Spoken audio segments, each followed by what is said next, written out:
recently, the story came out. I believe 1090 Jake was the one that broke it. And when BG got arrested for a gun charge, a guy stepped up and said, "That's my gun." I forgot who put it out there first. It was either 1090 Jake or Whack 100, but there was the whole thing about the gun charge. I think the biggest news that came out of you recently was you looking into the whole BG case. Yeah. Now, BG just got out of prison after doing, what was it, like 9 years or something? I think it was like 11, 13, something like that. You know what I'm saying? I'm a nigga like this shit, I'm on paper. So if my partner right here, and he got a gun right there, and the police find it, he either go take his charge, or I'm gonna give him his charge, because I'm gonna keep it real with myself, or I keep it real with a nigga who ain't gonna keep it real with me.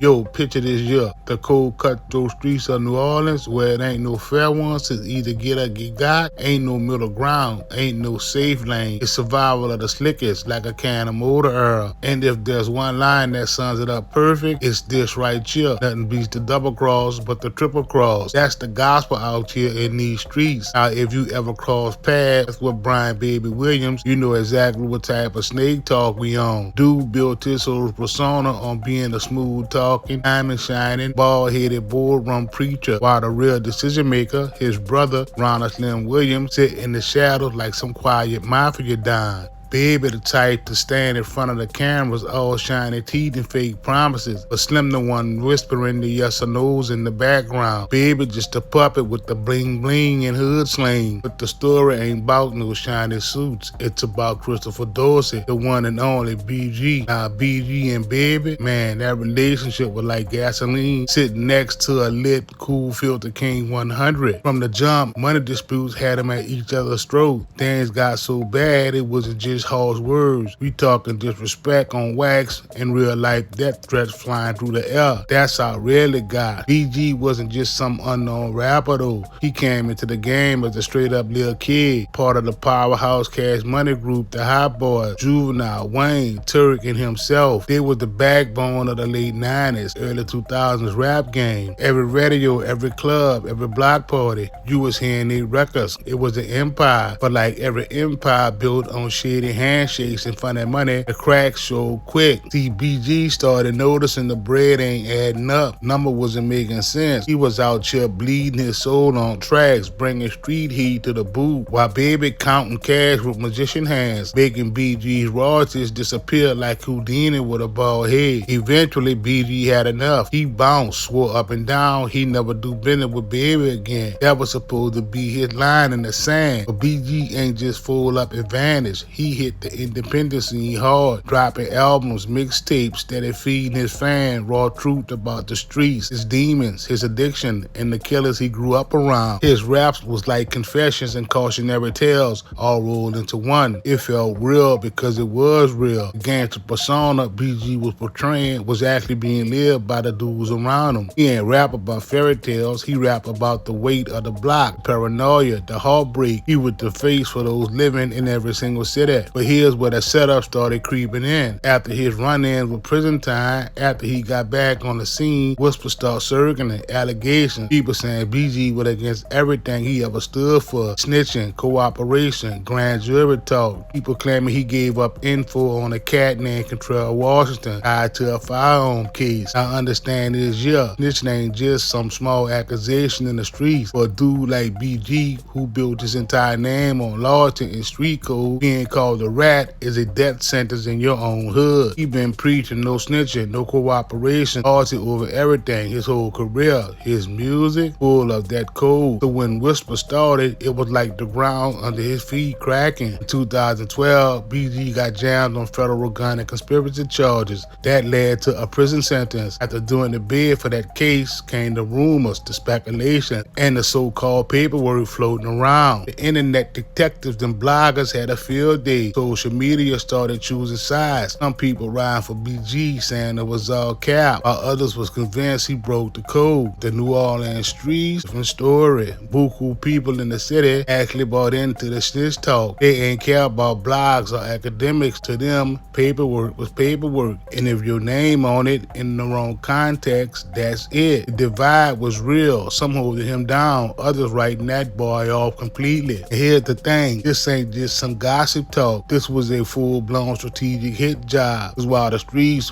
bickered in the internet lab, Brian Baby Williams was sitting pretty in the back, smiling like he just set off fireworks. Baby ain't no dummy. He knew exactly how to assassinate somebody's character without getting his hands dirty. See, this is where the real snake play come in. Baby had always been playing chess while everybody else was playing dice on the corner. The snitching rumors, that wasn't no organic street talk. That was Baby's seed. Baby wanted the paperwork out there, wanted the streets whispering rat every time BG name came up. That's how you cripple a man's reputation permanently. Not by battling him in music, not by throwing hands, but by planting doubt in the very foundation of what he stood for. And Baby, that boy played the game cold. Throw the brick, hide your hand, make it look like it's coming from random YouTubers, internet gossipers, and random dudes in the street.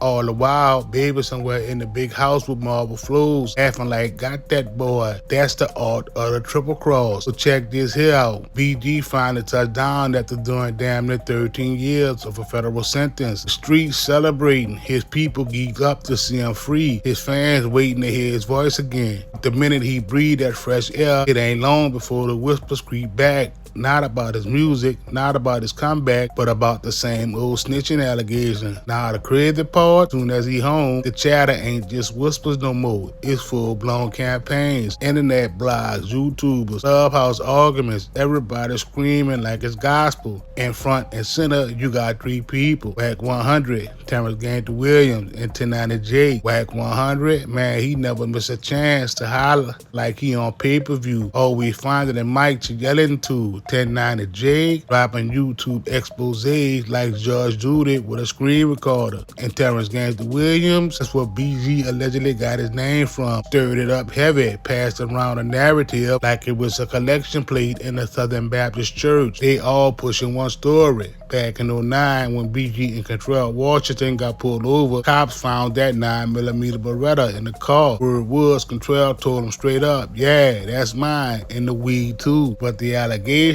that BG later testified to a grand jury, saying the gun was Cutthroat's, basically putting his homie in the line of fire. For somebody who built his whole career on never snitch, never fool, that accusation hit harder than any diss track ever could. 1090 Jake really put fuel on it. He dropped the whole breakdown video pointing to paperwork like, look right here, there's D. Soon as that hit, Whack 100 came in hollering across Clubhouse like a pastor gone rogue. The paperwork don't lie, homie. BG a rat. It went viral cause drama always do. But here's where it get real grimy. See, none of this noise just happened random. Ain't no way all them voices popping off at once without somebody pressing a button. And that somebody, none other than Brian Baby Williams. Baby to kind of sit back like a mob boss sending shots without leaving fingerprints. Internet detectives starting to put two and two together. And hold up, Baby greenlit this whole thing. Baby the one who wanted that paperwork out. Baby the one sliding into the hands of the loudest mouths, making sure the streets and the net all hum the same tune. BG a snitch. That's how you kill a man's rep. Not by battling him directly, not by using other people as your attack dogs. Baby threw the brick, ran behind the mansion's gate,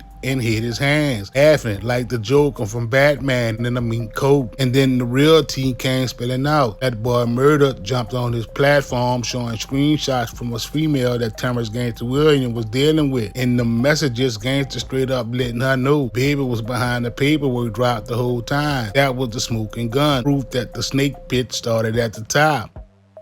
Remember they came out with the dude was a rat shit? You heard me? Remember they came out with the dude was a rat shit? And everybody kept on saying,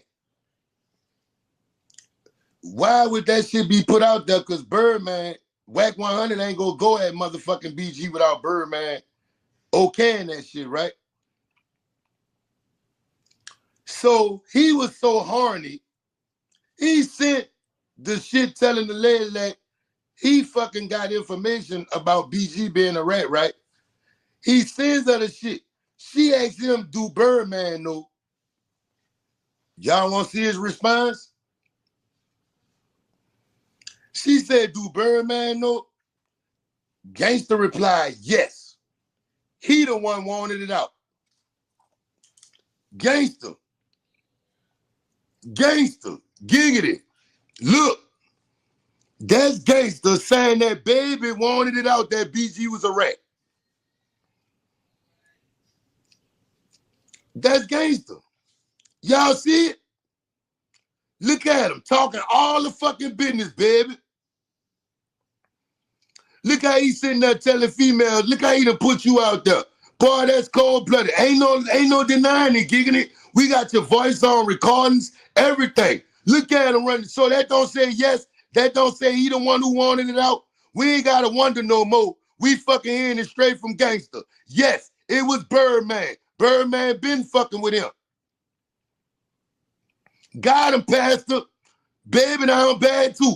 The city wasn't even shocked though. They just shook their head like, yup, baby doing what baby does. Grimy snake type shit. Everybody already knew that boy was down bad. But exposing your own artist like that, one you call your son, that's another level of dirty. Baby ain't playing chess no more. He out here running demolition jobs. And the saddest part, none of this shit have blindsided BG. Baby been running plays on that boy since day one. This was just another chapter in the book of betrayal. Ryan Baby Williams been writing his whole career. Now a snitch jacket ain't some little stain you can just wipe off your hoodie. Nah, once it's on you, that thing stained like gray Kool-Aid on a white t-shirt. For BG, who been screaming loyalty, no cooperation since his first balls, this was life or death for his name. That's why soon as them rumors caught fire, he knew he had to step up and address it head on. So BG linked up with Pop Austin Media, sitting down with TT United for the interview. You could hear in that boy's voice, he was tired of the whispers, tired of the backdoor chatter. He said straight up, yeah, at first them claims had him heated, had him second guessing who was putting what out. Then he allegedly got some reassurance from real ones around him. That boy claims people who knew the truth told him to shake it off, stop letting the internet play with his head. Once he locked in, he tried to brush it off like lint. According to BG, he ain't never cooperated, never flipped, never gave a law nothing. His stance on snitching ain't changed since day one. He's still standing on loyalty, trust, and integrity. And that's not just rap talk. That's how he been living. Coming up in New Orleans, where loyalty was the only real currency. BG always believed betraying your people was the worst thing you could do. So to hear the people attach that to his name made that boy feel played. In the streets, man, they were divided heavy. Half of them was like, nah, just a solid. I don't believe no paperwork shit. The other half, they pointing to the docs like that black and white don't lie. It was debates on every block, at every barbershop, in every comment section. But one thing was clear, Baby Snake play had worked. He managed to plant doubt in his city and run on reputation. Still, the deeper the streets looked, the more Baby's fingerprints showed up. People started connecting dots, realizing this wasn't no coincidence. The timing, the players, the voice being amplified, it all screamed orchestrated. Baby had basically weaponized the internet against that boy BG. That's like inviting somebody to dinner, then serving them a plate of food laced with poison. What made it worse, Baby ain't never step up to clear nothing or defend BG. He let the wolves feast, sat back laughing, protecting his shiny image, while letting his day one soldier drown in the rumors. That's the type of cold-blooded shit only Baby could pull off. Kind where you stab somebody in the back, then blame them for bleeding. BG ain't just fall under it. He stood tall, denied every accusation, and doubled down on his principles. The so-called voice of the streets can't let his name get dragged through the mud without swinging back. Whether people believe him or not, that boy knew addressing it was the only way to hold on to his street cred. And still, even with him speaking out, the shadow lingered. That's how deep Baby Snake tactics cut. It ain't just about what's true or false, about the doubt that lingers in the back of people's minds. Baby knew exactly how to twist a knife so it kept bleeding. even after the wound should have healed. See, when you slap a snitch label on a man, it don't just fade away. That's the kind of stain that follow you every block you step on, every stage you touch, every track you drop. It messes with how people look at you, how the industry deals with you, how the streets whistle about you when you ain't around. That boy, Baby, knew that. That's why he pulled the play. It wasn't about no quick beef. It was about sabotage that lives on forever. And in some ways, Baby got what he wanted. The controversy cast a heavy shadow over BG's name. For an artist whose music was always about loyalty, pain, and the rules of the block, having your integrity questioned was worse than losing a platinum plaque. Here's the wild twist. Baby thought he was playing 4D chess. The streets started exposing him in real time. That boy Murder popping them screenshots and voice notes, putting out the receipts that Baby was behind the paperwork leak.